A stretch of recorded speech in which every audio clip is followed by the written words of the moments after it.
If you have an income statement, you're clicks away from a budget. Let's turn what used to take hours into a process that takes a couple of minutes. From our Launchpad, click the Create Budget tile, pick your income statement, choose the year you want to budget for, and hit Generate Budget.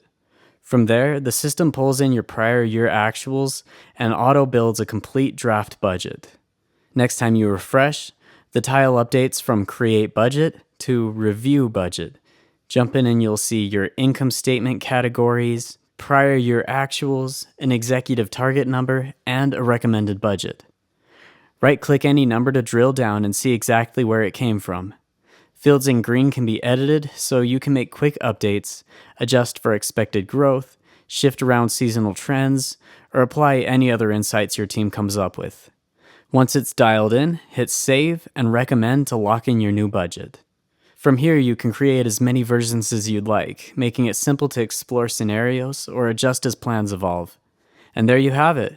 Now you can stop wasting time building a budget and spend your time putting it to good use.